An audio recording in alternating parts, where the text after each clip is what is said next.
Well, hello, it's Friday, yes it is, which means that I sing every line at the start of my podcast. It means it's the weekend. Yes, indeed, how fantastic. And the sun is shining today, because I like to always give you a little weather update. It has been really nice. Still a bit on the chilly side, of course, but, you know, this is the UK and it's not quite spring. 17 degrees today. Not too bad at all. And like I say, beautifully sunny. I hope whatever you have done today, you've had a good one. Weekend. So I have a quiet evening this evening, which is quite nice. I am going to watch this evening the latest Roadhouse film on, is it Netflix? No, on Amazon Prime. This is not an advert for Amazon Prime, but it's on Amazon Prime and it stars Jake Gyllenhaal. Gyllenhaal. It looks very good. I think I said only a few weeks back that I'd only recently watched the original Roadhouse with Patrick Swayze. A film along those lines would not be allowed to be made today. Too many people saying about political correctness and all of those kind of things. But enough said about that, the better. But I am very much looking forward to the latest one. It does look very good. He clearly put a lot of work into getting in shape for this film. But I'm going to sit and watch that this evening. Tomorrow, lots of running around to do tomorrow. So hence I'm going to make the most of just relaxing this evening. What have we got tonight? Of course, we have. It's a Friday night, so we've got Let George Do It. And this episode is called The Murder of the Mind, and it was first broadcast on the 5th of April, 1948.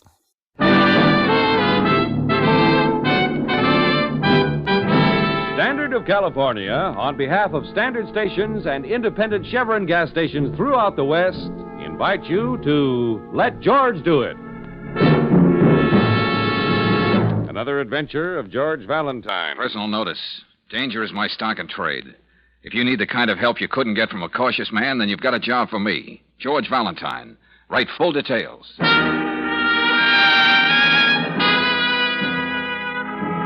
Dear Mr. Valentine, you may have forgotten the one time we met. You were the best man at my wedding. Yes, I'm Joe Burke's wife. You won't believe what's happened to him. Easygoing, happy-go-lucky Joe. He's a pitiful mental case, and they've got him in a sanitarium. You were so close to Joe in the army, I thought maybe if he saw you again, it might do more than the doctors have been able to do. I thought of this when I saw your ad in the paper, like a ray of hope. Won't you try to help me? It's signed anxiously, Laura Burke. Joe, a mental case? Oh, no, not the Sergeant Burke I knew. Well, George's wife would hardly make up anything like this. But Brooksy at Palermo, when everybody else was either cussing or praying, that hard-headed Irishman just sat around playing a harmonica. Danny boy. It's funny I never heard you talk about him. Well, you know how those things are, Angel. You swear on your GI dog tag that you're going to be sure to keep in touch with each other, but as Tempest Fugit's Old Lang Syne becomes just the name of a song. But you were his best man. This kid Laura came down to camp. We hopped the Jeep over to the chaplain, and it took 15 minutes for the tender vows. A minute for me to kiss the bride, and they were off. All Joe had was a 48-hour pass. Golly, she sounds so desperate in this letter. Yeah. What's that address, Brooksy? We'd better get right over there.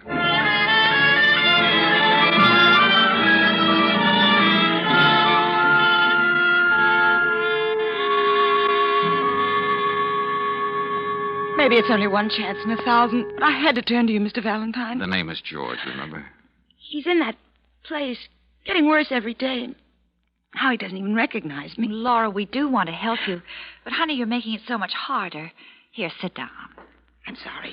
I know this is tough on you, Laura, but try to tell us the whole thing from the beginning. How did this happen to Joe? When?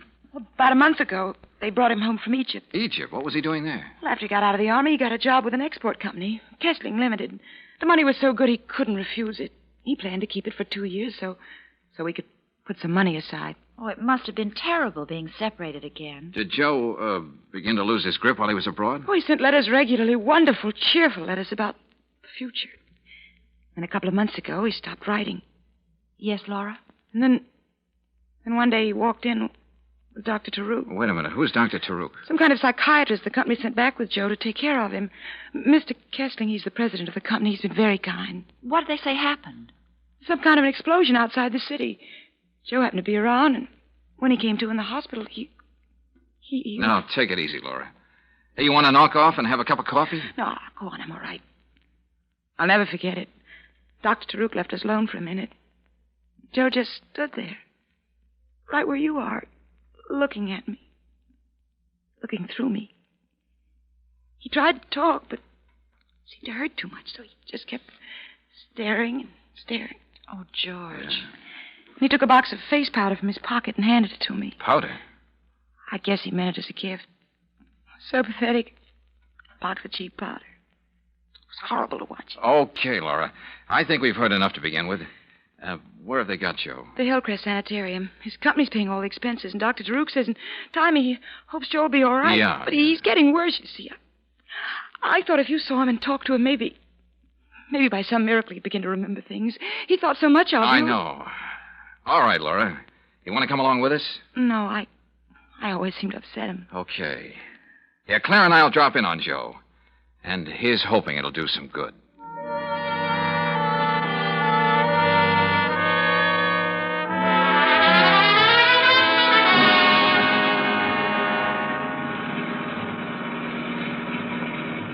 A sanitarium should have peace and quiet, but they should build it where people can find it. Yes, it is out of the way. Gosh, and every time I look down into that valley, I get dizzy. Kind of unusual, isn't it, Brooksy? What? A company going to quite so much trouble for one of their people? Sanitarium special psychiatrist who seems to stay on and on? Well, darling, maybe the milk of human kindness doesn't curdle as easily as most people think. Maybe not. Brooksy, I've been in some tough spots. But I think seeing Joe like this is going to be just about the toughest.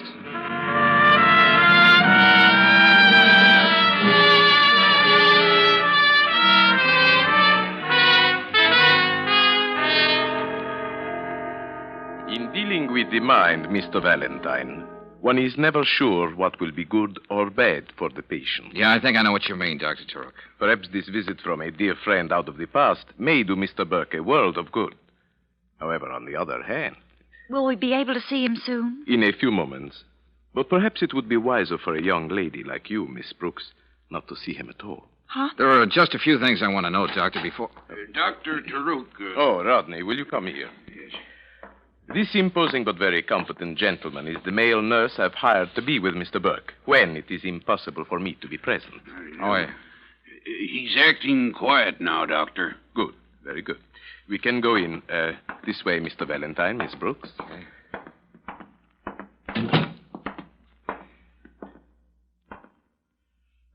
There he is.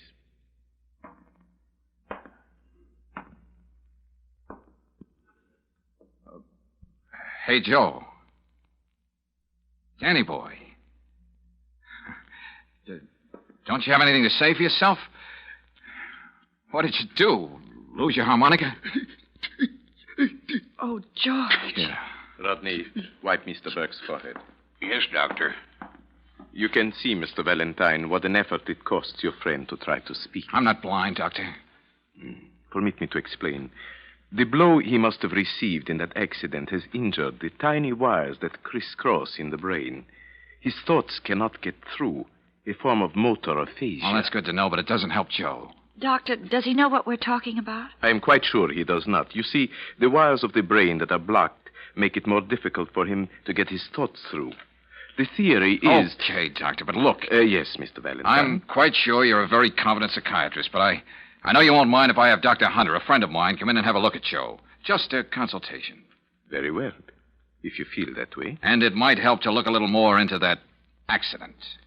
Anything to help your friend, Mr. Valentine. Rodney. Yes, Doctor. The other case downstairs I was so interested in, I think the crisis may come even before I expected. Would you mind being there to do what is necessary? Then let me know exactly what happens. I'll take care of everything, Good. Dr. Taruk. Try talking to him again, George. Hey, look, you big oaf. Stop holding out on me. You know who I am. Hey, we got a lot of old times to talk about. You know me, Valentine. Oh, I suppose it's no use. Hey, how is it, Dr. Taruk, that Joe was able to walk when he came home to his wife, and now he's flat on his back and can't use his hands or his legs? I thought he was being cured. It is my hope to arrest the progress of the paralysis. Yeah? To shield him from emotional disturbances. Rid his mind of fear. Fear? What fear? Joe was never afraid of anything in his life. This is a different kind of fear. The fear of becoming a mental basket case with no future and no hope. Oh, cut it out, Doctor. Mr. Valentine, I was just stating the facts.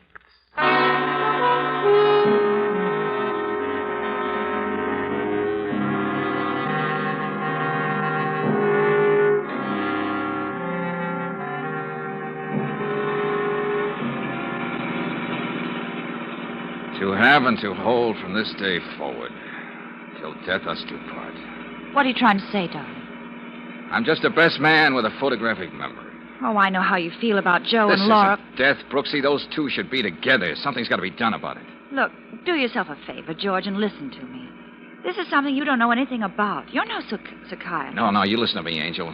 I know Joe looks as though his head was full of nuts and bolts, but he recognized me. What do you mean? We used to have a way of winking at each other, just to say, keep your skin on, brother. This man's war will be over someday. Well?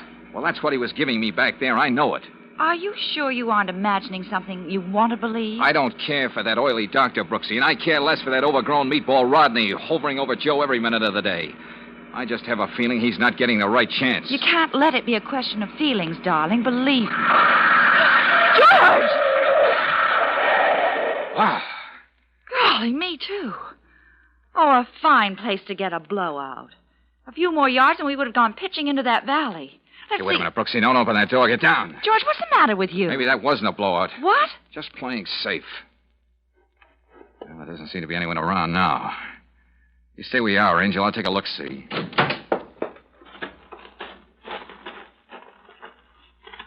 you find anything? Yeah. A neat bullet hole in our tire. What? Somebody shot at us from those rocks up there. But who could it be? It'd have to be somebody who knew we'd be coming back this way. Brilliant deduction, Brooksy, but we'll go into that later. Right now, we fix a flat and then get back to town.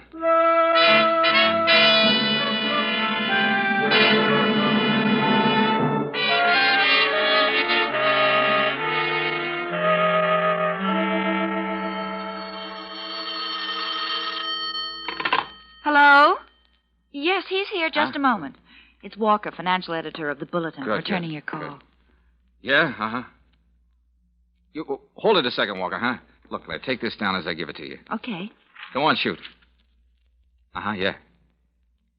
Kessling, export and import, fined $50,000 6 weeks ago. Smuggling, diamonds. What? And a shipment of face powder. Since then, out of business. Gave up corporate charter. Yeah, thank you, Walker. That was very helpful. Goodbye. George, what have we gotten into? A very touching little situation, Brooksy. The great big corporate heart of Kessling Limited bleeding for one of its employees who was hurt. Yeah. In fact, it keeps on bleeding now, long after it ceased to exist. Because it was caught smuggling diamonds, no less. Well, how do you think Joe fits into all this? I don't know yet. But right now, we're picking up Dr. Hunter and going back to Hillcrest Sanitarium. Let him take a look at Joe.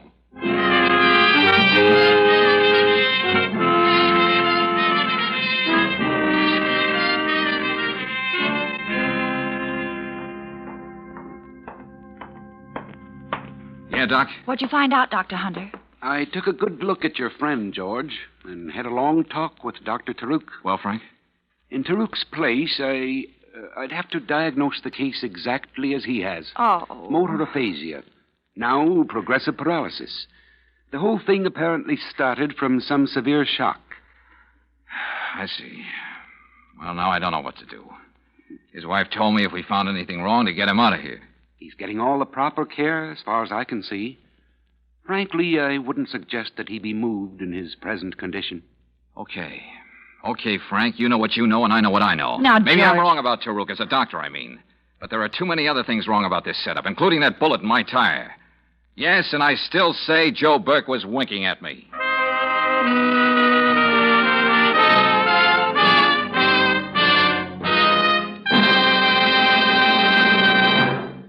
We'll return to tonight's adventure of George Valentine in just a moment. Meanwhile, a word about the great American pastime. Batter up, it's baseball season again. And here's a seasonal gift for you. It's a 48-page handbook of baseball. The title is Batter Up. To get your free copy, just ask for Batter Up at any standard station or independent Chevron gas station. This guide to baseball fundamentals was written by Bert Dunn, former pro. It has 45 illustrations and photos. Boys will be keen about it. Batter Up tells how to play each position, pitching, catching, fielding, and how to bat. Girls will go for the chapter on softball. Lefty O'Doul of the San Francisco Seals and Joe Cronin of the Boston Red Sox give their views in this grand book. Another article was written by Clarence Rowland, president of the Pacific Coast League. Here's baseball written by a recognized authority. Get your free copy tomorrow. Batter Up is available at independent Chevron gas stations and standard stations where they say and mean we'll take better care of your car.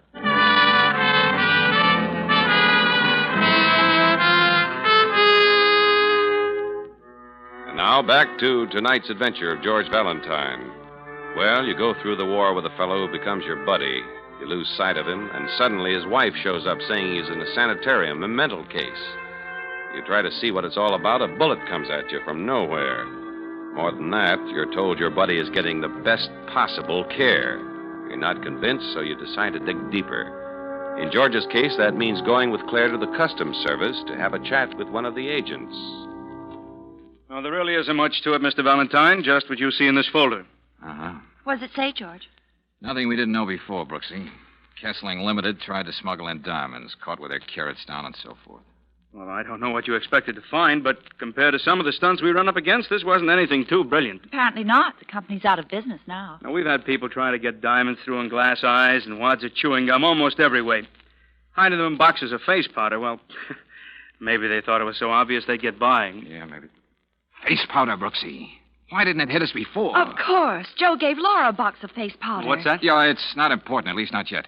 Say, tell me something, Craven. Yes? What happens to the rest of the cargo when you catch people smuggling? We have regular customs sales like an auction. In fact, there's one tomorrow. Oh, that's very interesting. It'll be held in one of those loft buildings down on Fayette Street. There's a public notice in the papers today. Good enough. Come on, Brooksy. Thanks a lot for your trouble. Oh, don't mention it. George, I think when Joe gave Laura that box of powder, he was trying to tell her about the smuggling his company was doing. Could be, Brooksy, could be. But maybe we'll know more about that tomorrow. Young lady, you and I are going to an auction.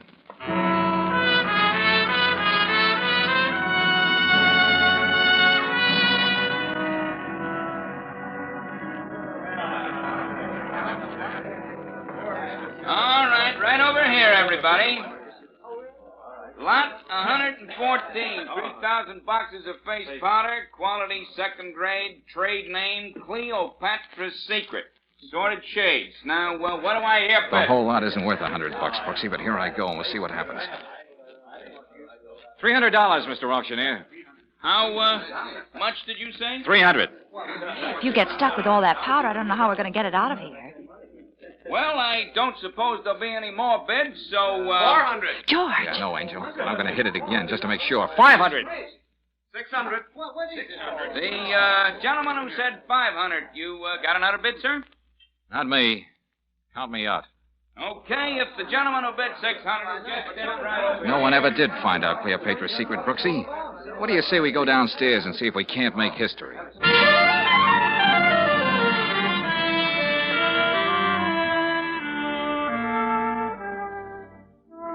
George, it's getting dark. Let's make believe it's dinner, and I'll go down to that lunch wagon and get us a couple of containers of coffee. Okay, but... Hey, hold it, Brooksy. Huh? That little black truck over there. They're loading something into it. Cleopatra's Secret. Hey, you see any name on the truck? I can't. Oh, no, there isn't any name. Oh, I should have known better than to ask. They would have thought of that. Okay, take it away. Brooksy, we're off again.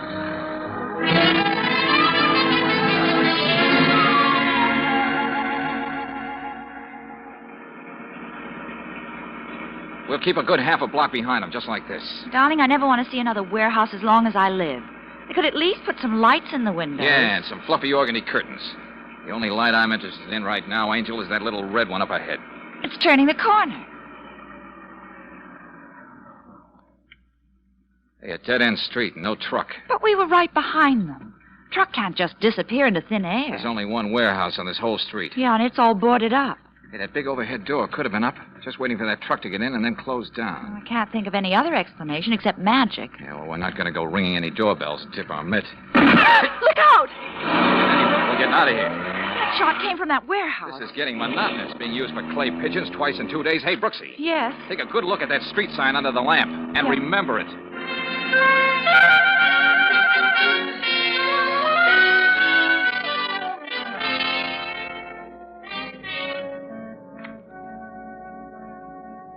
Listen to this, Brooksy. All the dope on that warehouse on Barrow Street.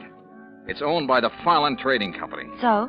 And the officers and stockholders of Farland are the same as those of the late Kessling Limited, including the very kindly Mr. Kessling Laura told us about. George, I can't make head or tails out of this. Why would they go and buy up all that old worthless face powder? I don't have the answer, Brooksy, but maybe Laura has.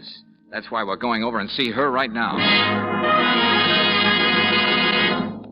Laura! What happened to you? I don't know, really, Claire. Something hit me. Well, didn't you see who it was? No, I was sitting here waiting for a call from you, and then I don't remember anything except waking up on the floor. George, this place is in a sham. Well, they didn't take anything. What's that? No, I looked all around. My pocketbook with almost $100 in it. And all my jewelry. All that's still there on the dresser. Uh-huh. Oh, what about Joe? Tell me what that doctor friend of yours said. Did he think there was any hope? Of course there's hope. You've got to believe that. There's every hope, Laura. But tell me something. Where did you put that box of face powder Joe gave you? Powder? Yes, you remember. You told us about it. Oh, yeah.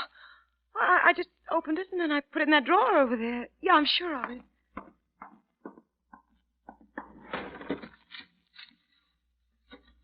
It isn't here now. Laura, listen. That firm Joe worked for was a smuggling ring. Diamonds. What are you saying? Joe'd never be mixed up in anything like We that. didn't say he was. But as far as we know, there could have been a fortune in gems in that box of powder he gave you, and the one moment Dr. Turok left you two alone. What does all this have to do with Joe? That's all I care about. George, you don't think the sanitarium, the auction sale, the warehouse, all that was a part of a search for something that was here all the time? Oh, Claire, I'm tired of guessing. I feel like a dime being pushed around on a shuffleboard. What do you mean? Somebody is in an awful hurry about getting something done, trying to meet a deadline. What about Joe? That's what makes me think. Turok wasn't too worried about me bringing in another doctor to look at Joe. Hunter's visit proved that. The important thing was to keep me from snooping around, interfering with their schedule. That was the reason for the double talk with Rodney and the pot shot at us. What schedule, George? What are you talking about? Something's coming off, and coming off soon. Look, stay here with Laura, Angel. I've developed a sudden interest in boats. Incoming and outgoing.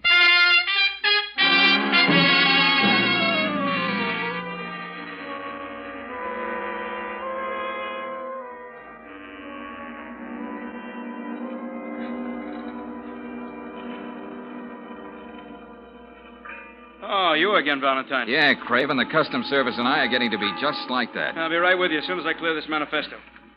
All right, Doherty, you can put that shipment through. Hey, look, fella, this is really important, and time is what we don't have the most of. Huh? Oh, if you've still got that Kessling deal on your mind, No. Same people, but a different name. As far as you know, is there anything coming through for the company known as Farland Trading? No, I don't know, but I can soon find out. Here, just a minute. Well? No, I don't see anything Are yet. you sure? Everything points... Hey, wait a minute. Yeah? Here it is. I missed it because the boat's already in. Uh-huh. It's anchored out there in the harbor. Has the cargo been cleared yet? No, that's scheduled for tomorrow. What's Farland bringing in? 3 crates of powdered cocoa beans from the West Indies. Shipping in on the Pandora, Peruvian registry. Captain Martin... No, we can skip that, Craven. How soon can we get out to the Pandora? Why? Tomorrow we'll be I told unloaded. you, Kessling and Farland are one and the same trading company. Hey, I think I see what you mean, Valentine. We'll take a speedboat, get right out there to the Pandora.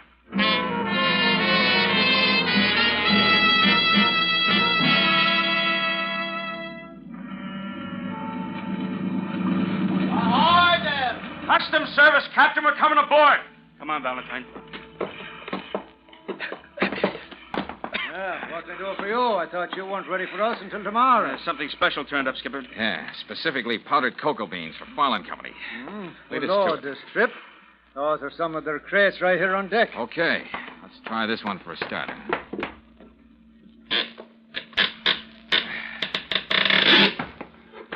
Say, what are you fellas looking for anyway? Carrots, Captain.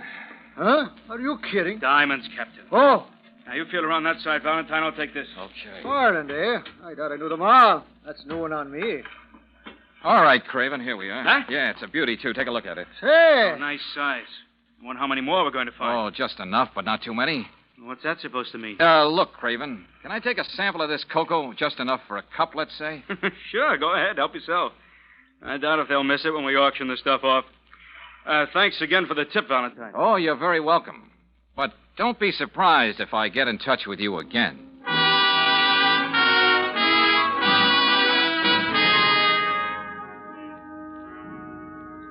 Well, Mr. Ross, what's the verdict? What does the chemical analysis show?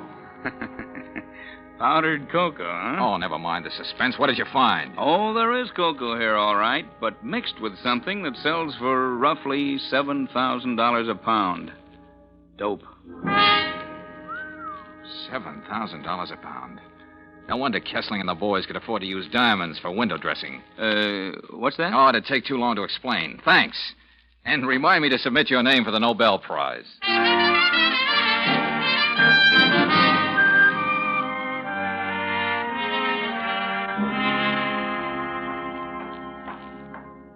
What do you want, Valentine? Out of my way, Rodney. You can't go in there. Nobody sees Burke. Dr. Taruk's orders. You're a sucker for Taruk's orders, aren't you? Huh? You shouldn't have missed me when you took a shot at my car on the road yesterday. Huh? I was just waiting for that big yap to open like that so I could... Good way. Rodney, what is all this? Greetings, Dr. Taruk.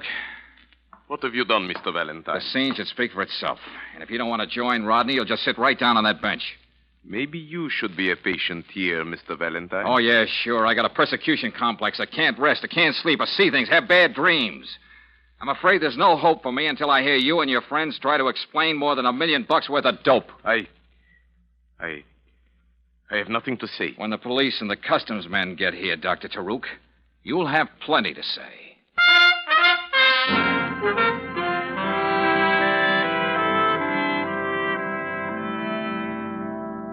Oh, can you beat that, Valentine? Using diamonds for a smokescreen. Yep, Craven, that was the racket. They plant the diamonds, not too expensive ones, of course, in case the shipment is open. If they're found, nobody looks any further. Then they pay the fine. And they buy up the supposedly worthless stuff at the auction for peanuts and make themselves $1 million. Tell me, how did that friend of yours in the sanitarium fit into all this, Valentine? Well, as I get it, Joe found out what Kessling was doing and was going to talk. All that stuff about an accident in Egypt was the bunk. Now, they gave him a brutal going over. When he came out of it, he had what psychiatrists so pompously call functional neuroses induced by severe blows on the head. Gosh, they probably meant to kill him. Sure, but why take chances? There might be investigations. Now, they figured it was better this way. Taruk could see to it that Joe didn't snap out of it until this shipment came through, and they'd all take it on the lam. That was their deadline.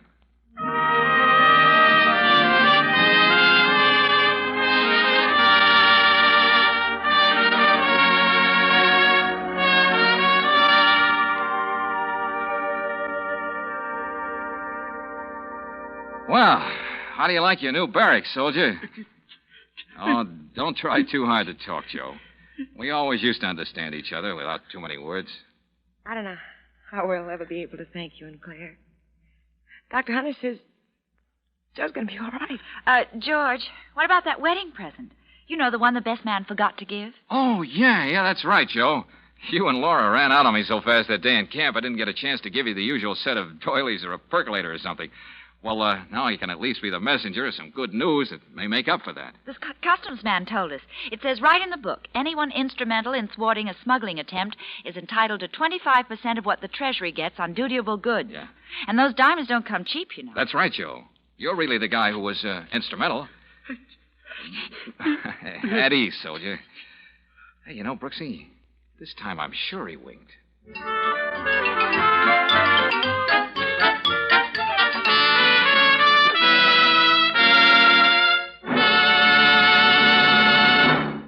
And now, a message of importance to motorists. It's a safe bet that along with these first days of spring, a young man's fancy lightly turns to thoughts of love, but it's also a safe bet that every motorist's fancy has already turned to thoughts of the open road. If you're making weekend trips at this season with frequent starts and stops for the family car, here's something worth knowing. When you've got Chevron Supreme gasoline in your tank, you get instant action every time you press the starter. It's a premium gasoline that's tailored to the season of the year and to each different altitude zone in the West. Besides saving you a lot of grinding, starting wear, Chevron Supreme gives your car speedy pickup in your stop-and-go traffic, and it assures full power for rugged hill climbing. Best of all, you're never far from Chevron Supreme gasoline. Throughout the West, you can get it at standard stations and independent Chevron gas stations, where they say and mean, we'll take better care of your car.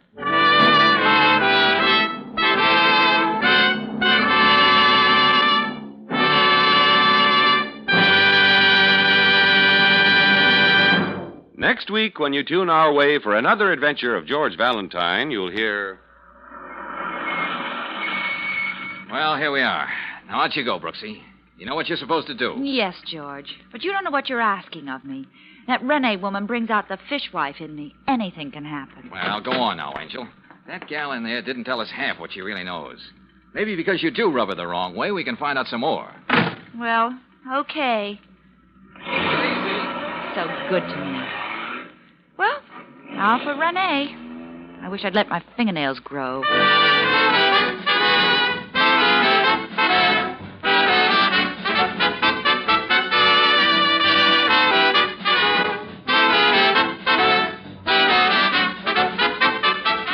Tonight's adventure of George Valentine has been brought to you by Standard of California on behalf of independent Chevron gas stations and Standard stations throughout the West. Let George Do It stars Robert Bailey as George with Frances Robinson as Claire. Tonight's story was written by David Victor and Herbert Little, Jr. and directed by Don Clark. Also heard in the cast were Betty Lou Gerson, Paul Frees, Jack Crucian, Dick Ryan, Herb Vigran, and Joe Duvall. The music is composed and conducted by Eddie Dunstetter. Your announcer, John Heaston. Listen again next week, same time, same station, to Let George Do It.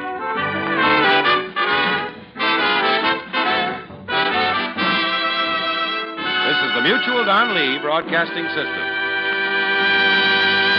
Welcome back. I hope you enjoyed the latest episode of Let George Do It. And why wouldn't we let George do it? Don't forget you can check out my podcast page at patreon.com/Foxy After Dark. Can't wait to catch up with you all tomorrow night. Same time, same place. In the meantime, stay safe, be kind. Love you all. Bye.